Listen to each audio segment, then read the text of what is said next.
Hola, buenos dias. Papunta kami ngayon sa Ferme, sa hotel and resort yon. Dito, malapit lang din sa amin. Pero kailangan mag-taxi. So yan, nag-aabang kami ng taxi. Medyo mainit ngayon ang panahon.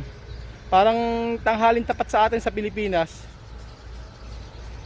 Pero mas maganda nga yan para mainitan, magpawisan naman. Kung pwede nga lang lakarin pero medyo kasi malayo yung lugar na yun dito sa amin. Kaya magta-taxi na kami. Ayan guys, hardware yan dito sa amin. Sa company rin namin. Tapos yung taas niyan, accommodation. So pagbaba namin, ayan, kalsada na. So marami ng taxi nagdadaan dito. Dati may isang Pilipino rito, may isang accountant dito, hindi na bumalik. Pero malakas yung hardware na to kasi ito lang naman yung hardware dito. Na halos dalawa lang yung hardware dito sa lugar namin na nagsusupply ng mga lahat ng hardware materials. Hola. Bien.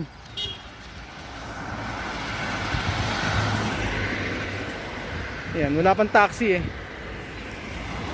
Puro puno. Ayan. Accommodation din yung isa na yan. Tapos yung baba, opisina. Tapos yung likod dyan, puro warehouse. Items na mga sa bahay, ganun. Mga muebles. Tapos yung dulo nun, puro tindahan ng mga gamit sa bahay. Kumpleto dyan. So, lahat yung dati may mga Pilipino. Pero yung halos dalawa na yung nawala dito na hindi na bumalik. Nakapag-apply sa ibang company. Ayun guys. Buenos dias amigo. La Ferme. Ay. Vale. So ayun guys, dito na kami sa La Ferme. So medyo malayo pala. Akala ko malapit lang. Tinanong ko sa taxi nagtanong lang din kami. Napunta kasi kami dito matagal na. Pero yung way iba. Iba yung way dinaanan namin ngayon. So ayan, sa likod niyan dagat din.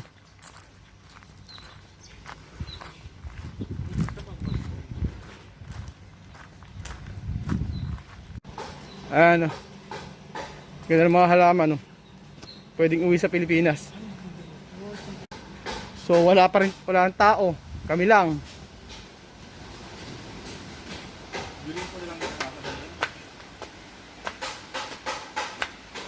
So yun guys. Dagat pa rin siya.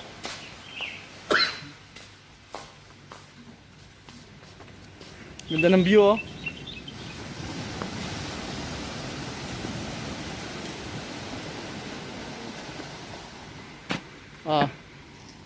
walang tao. Lakas ang alon ngayon sarap mag-swimming.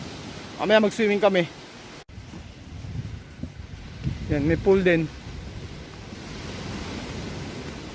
Actually napakadaming resort dito kasi nakapalibot nga sa dagat. So ayan. Medyo luma na pero malaki. Maluwang.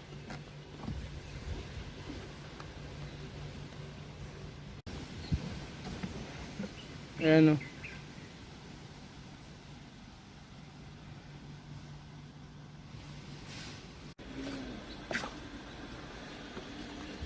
Ayan guys, wala talagang katao-tao. Walang kliyente, kami lang.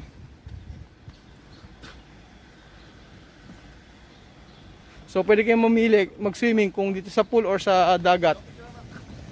Guys, order na kami ng breakfast.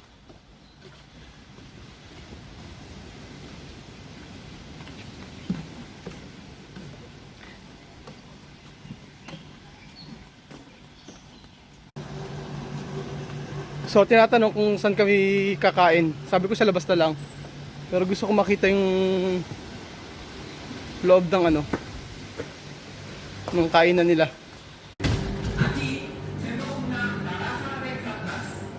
Ganda pa. So, pwede naman kumain dito. Pero mas maganda sa labas eh. Puro bar pala to. Bar resto.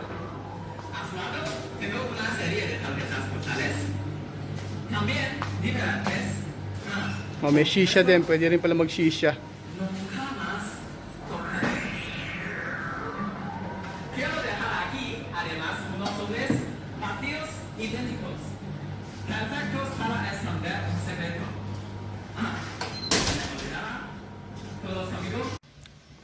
So yun guys, ito na yung order namin. Ang sarap tong ano, pinya.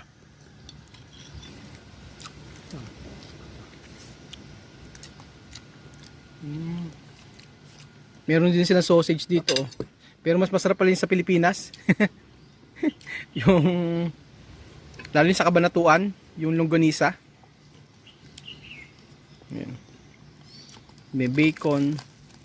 Tapos may avocado. Ewan ko ba't may avocado. Kain tayo guys.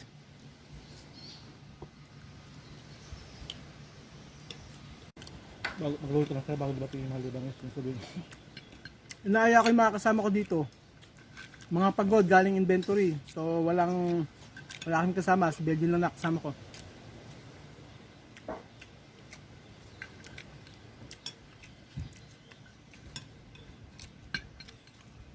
Yan, parami tao. Dadatingan na.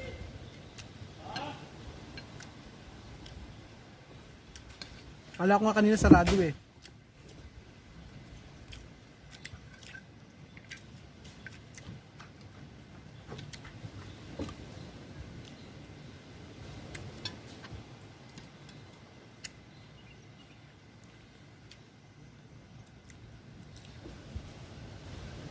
Nakasama yung avocado. Sa atin sinishake to eh. Sila nakasama sa pagkain.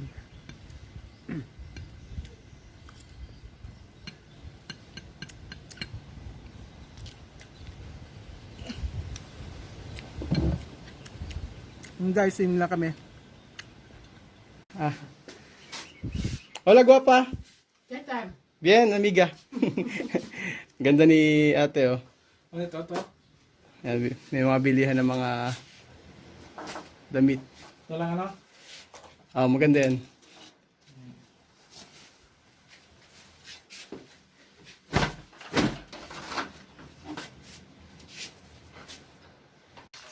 Ay, may mga hayop po.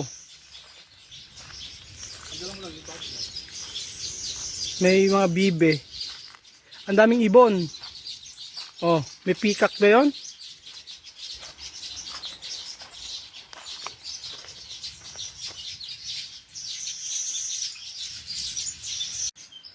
Ayan o. Ano ba yung bibe? Parang itik sa atin. Ayan o. Ayan o, may peacock.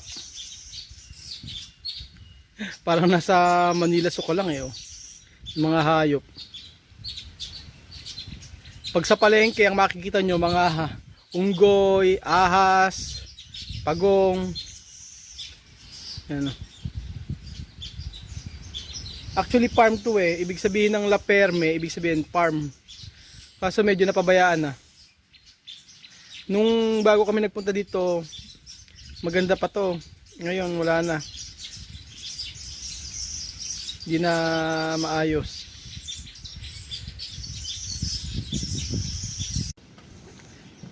So ang sabi dito, kapag daw gabi maraming tao. Pero sobrang aga pa kasi namin eh. Siguro yung mga taga dito marami nagpupunta. Pero kasi may curfew kami. Medyo malayo-layo sa amin sa bahay namin to. So ayun guys.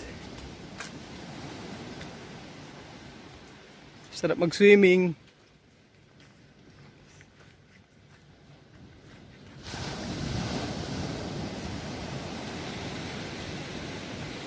So ayun guys, so daming baka.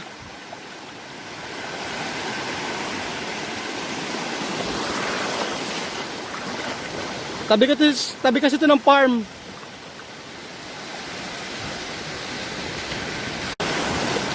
So yun guys.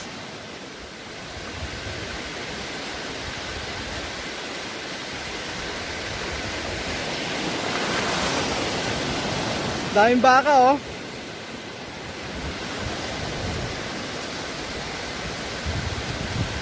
Ang anggo. Iba amoy ng baka dito. Pero may ba kulay oh.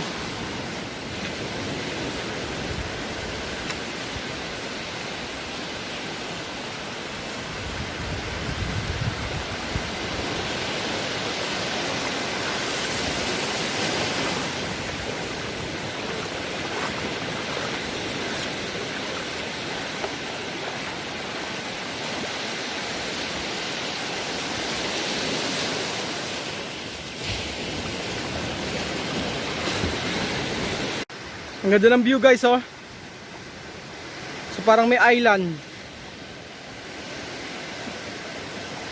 Parang maliit na island no, sa may kabila ng dagat.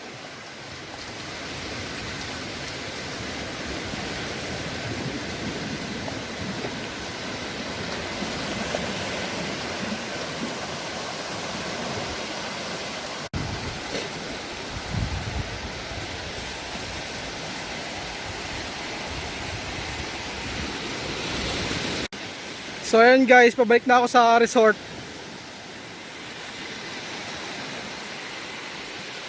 Doon na lang ako magsiswimming sa pool.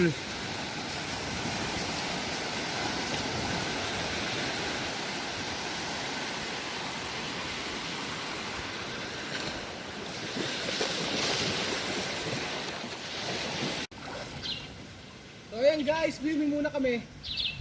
Walang tao. Bawal mag-swimming pag pag isa-isa lang daw. So dapat sa isang swimming pool, isang tao lang.